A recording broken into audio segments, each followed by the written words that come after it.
Достар, сәлем, қалдарыңыз қалай, жағдайларыңыз жақсы ма? Бүгін менің каналымда очередная распаковка. Бұл жолы келген менде Фаберлик компаниясынан косметикаға заказ берген едім. Қазір сіздерге көрсететін боламын. Бірінші айта кететінім, бұл затты товарларының килограммы 5 килограмм болды. Бағасы 8.000 теңге. Давайте бәрін көрсетем. Подарктар бар ішінде, новинкалар бар, классный заказ, вообще суперский. Вообще, Фаберликке тіркелгенде қыздар стартовый шартта подаркалар беріп отырады. Сол подаркалар тоже бар мында. Қазір көрсететін боламын. Ең бірінші мынандай крем для лица, для руки, тела, зима деп айтылады. Смотрите, красиво, оформление все красивое. Бұл кремді мен именно денеге жағу үшін алдым. Негізі мен ифрашиден ұнатқан едім, алам деп. Потом думаю, бір рет көрем, шанс беріп, жақсы болса қолданам, неге ұнатпасам, онда ифрашиден алатын болам. Маған ең маңыздысы кішкене майлы болу керек, және де андай қатты қою болмау керек крем для тела. Вот. Басқа обычно мен крем для тела, с удовольствием. Лосьон для тела, да, молочко, соны қолданам. Маған өте ұнайды, и всем советую. Кожаны құрғатпай, солай әдемі, ухоженный етіп ұстап тұрады. Және де ерте қартаймайсыздар, кожаларыңыз ылғалданып, солай әдемі болып тұрады. Прям советую, друзья. Қыздар, мынандай крем екен. Ой, так, а что у меня? Бәрі бір жағынан түсіп кетті ғой. Так, давайте посмотрим. Қалай болады екен? Нормально, мне нравится. Отзывтан оққанда көбісі жақсы деп осы кремді айтқан еді. И давайте. Да, приятный аромат. И, наверное, осыны қолдана берем, пока ифрашиден алмай тұрам. Ифрашиден заказ берейін ба деп отырған едім. Может, 8 мартқа қарсы ифрашиден жақсы акциялар болса заказ берем. Тоже сіздермен осы каналда бөлісетін боламын, достар. Ифраши ол французская косметика, а бұл Фаберлик бұл российская косметика. В принципе, маған Фаберлик тоже ұнайды. Тіркелем десеңіздер, достар, Фаберликке мен осының астында ссылка тастап кетемін. Менің структурама тіркеліңіздер. Өздеріңіз заказ аласыздар, түсінбеген жағдайлар болса маған WhatsAppта жазып отырасыздар. И потом именно Қазақстанның қыздарына айтамын, маған тіркеліңіздер. Потому что жеке өздеріңіз тіркеле алмайсыздар. Ол жерде кейбір жасайтын моменттер бар при регистрации. Соны сіздерге түсіндіріп жіберетін боламын. Жарай ма, достар? Так, жаңа айттым ғой, подарка деп. Давайте подаркты көрсетіп тастайыншы прям. Для ванной комнаты подарки келді. Для духовок тоже подарки келді. И потом для полов деген. Вообще үшеуі келді. Осы үшеуі 500 теңге болды ғой маған. Классно, да? Мына жерде цветущая липа. Классный аромат. Мен той жуғанда осыны қосам. Полдарыңыз сверкать етеді, и потом бар ғой тряпкаға неге шаң түспейді, и суыңызда более-менее таза болады. Білмеймін, настолько привыкла, только осымен ғана жуам полды. Для бұл андай пакет полдарға да жарайды, обычный полдар, линолеум полдар, и потом стеналарды жууға болады бұл жерде. Столешницаларды негізі жууға болады дейді, но в основном мен для полов дегесін только для полов қана қолданам. Вот, подоконник бәрін сүрте бересіздер. Классный, цветущий такой. Жасыл шөптің иісі. Классный. Ұзаққа жетеді, мына жерде 500 жарты литр. Для духовок деген бұл газдың үстін сүртем, сосын нелердің раковинаның ішін бір обработка жасап қоямын. Именно для кухни ғана қолданам. Тоже со вкусом цитруса, тоже хороший, прям классный. Кәдімгі кіркір болып кеткен қазандарды солай тазалайды. Потом для ванной комнаты, на жерде мен алып тастаймын, андай спрей бар, опрыскиватель, соны сап қоямын да, қолданам, тоже классный. Ну, ванна, раковина, унитаз бәріне осыны қолданам, достар. Вот. Классно, да? Подарка келді. Сосын тағы да бір подаркам бар, сразу көрсетіп жіберейінші, достар. Мына бір кремді подаркаға берді, тоже 5 теңгеге. Spring Beauty дейді, көктемдік, әсемдік, қазақша айтқанда. Крем для рук с ароматом жасмина. Достар, ашпай қоямын, мына видите, все запаяно. Потому что 7 мартта мен подарю күні. Вот. Жерде қанша 75 мл. Где-то 400-500 теңге тұрады. Классно. Прям новогодняя линейкасы, новинкасы. Недегі, Фаберликтегі. Так, сосын средства для мытья посуды. Дышуға қолданам осыны против сложных загрязнений 0+. Былай болды ғой, мен бір кездері только осы Фаберликті қолданатын едім. Бір кезі осы күздема Fix Price деген магазинге кіріп, средства для мытья посуды алдым, қолданайын деп. И қазір кезде бізде почему-то ыстық су болмай қалып жүр. Кейбір моменттерде ашып қоямын, долго келу керек. Күтіп тұрамаймын да, суық суға атысты жуа саламын. И она средство вообще не работает, шаршап кеттім. И тут мен айттым, давай лучше мен для мытья посуды Фаберликтен алайыншы, өзім үйренгендіктен да. Бұл суық сумен де работает, классно. 0+, барлық балалардың ыдыстарын жуа бересіздер.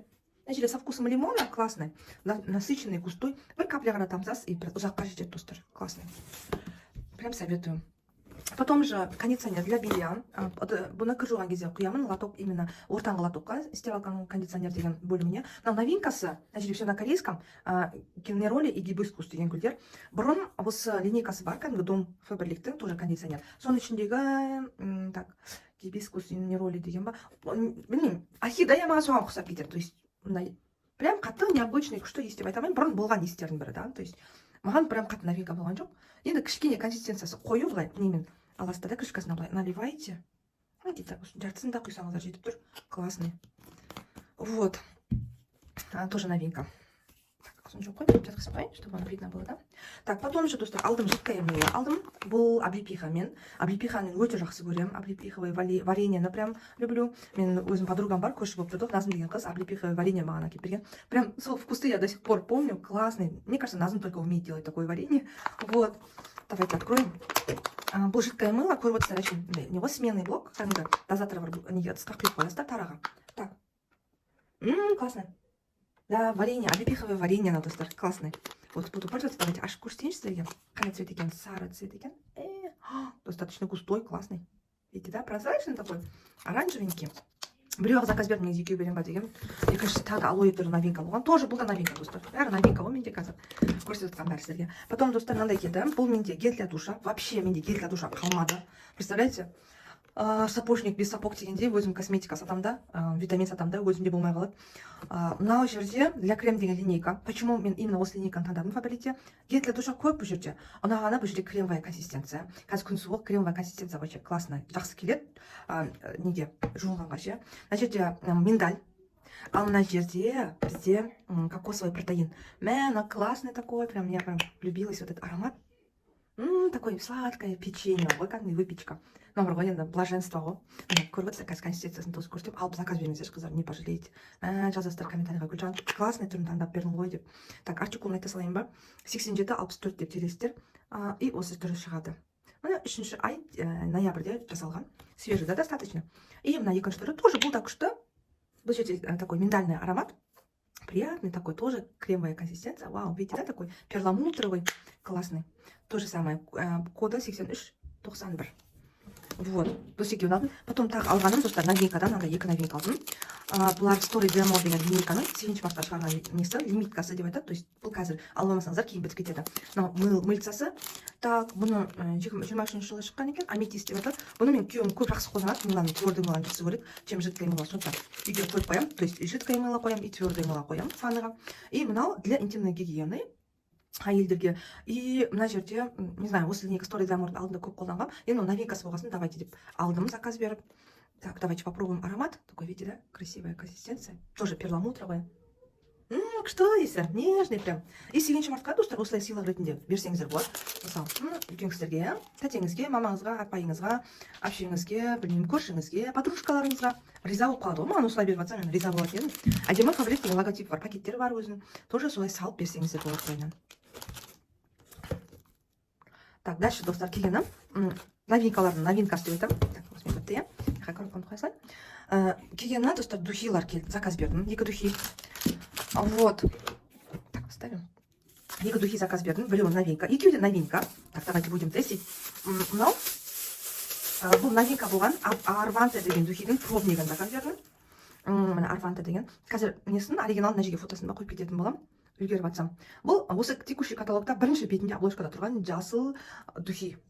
Арванта деген. Кеше ашып көрдім, достар, ішіне там кеше видео түсіп үлгере алмай қалдым, но осы духиді шыдамадым да, мен өзім ашып опробировала. Өзім жағып, осы қолыма бүйтіп жақтым да.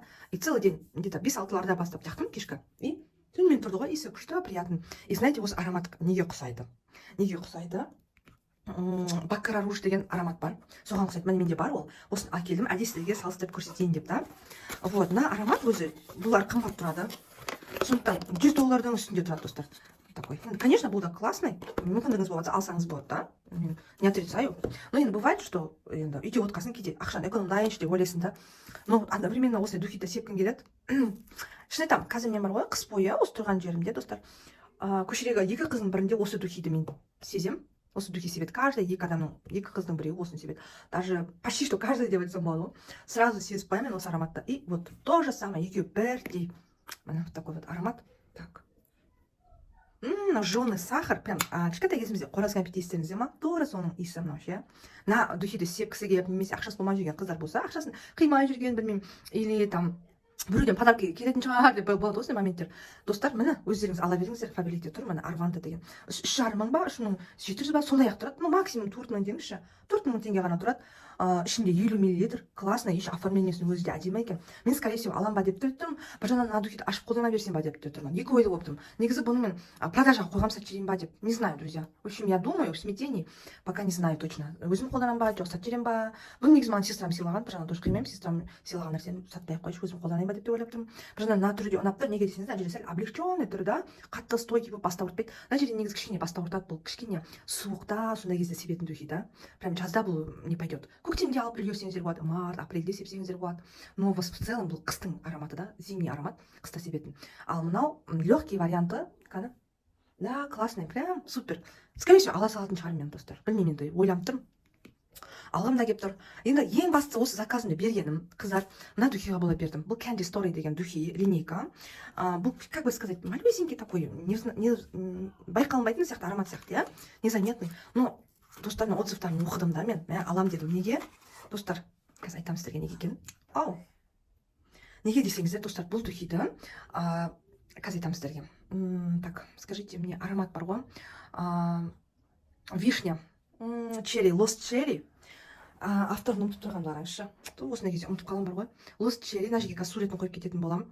Соған копиясы деді, тура деді да. Сондықтан осыны алам дедім. Негізі Lost Cherry'дің өзінде оригиналын алғым келіп жүр да, бірақ ол сәл қымбаттау, кішкене ақшамды аяп сөйтіп жүргем. И тут фабрикте осы клоны шықты дегенсің. Қойшы дедім, мен осы клонды алмаймын ба? 1400 теңге ма, сондай ғана тұрады. И ұнаса себебім, ұнамаса себпей қоямын да. Уже мысалы сестренкаларыма бере салам деген сияқты ше. Почему бы и нет? Нормально же, ұнамайтын духиді с чем ұстап отырған же. Солай берген. Давайте попробуем. Енді мына иіспен бірге араласып кететін болды, бірақ енді кішкене қолым басқа мына жеріне қарай себемін. Ой. Вау. Так. Да, вишня. Ну, мына жерде бірінші не спирттің иісін сезіп тұрмын мен. Давайте на қолыма да себейін, чтобы понять, да? Так. Көріп отырсыздар ма? Ну, оформление такой мимишный, красивый, да? 7 мартта тоже сыйлауға болады. Так, мына жерге қойып қояйын. 7 мартта тоже сыйлауға болады. Lost Cherry. Блин, авторын ұмытып тұрған ораңыздар. Блин, осындай кезде дайындалып ақ келген сияқты едім.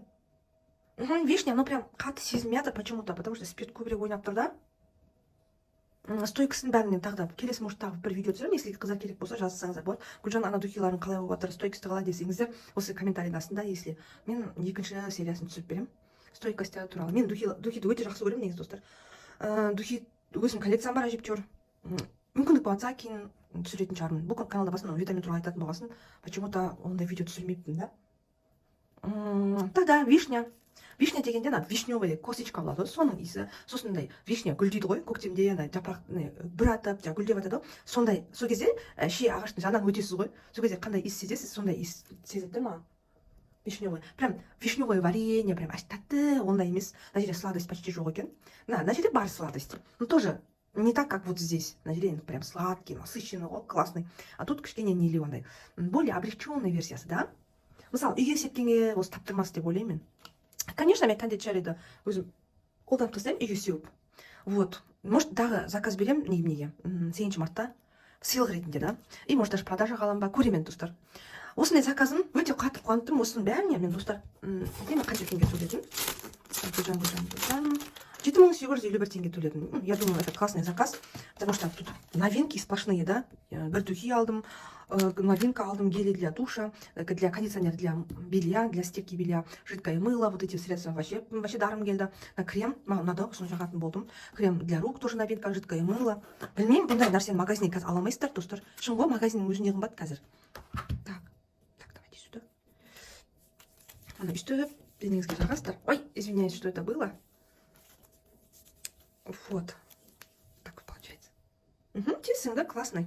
Для тела тоже можно, оказывается, пользоваться. Для лица, для рук. Вот кто любит. Для ног тоже можно использовать. Почему бы и нет?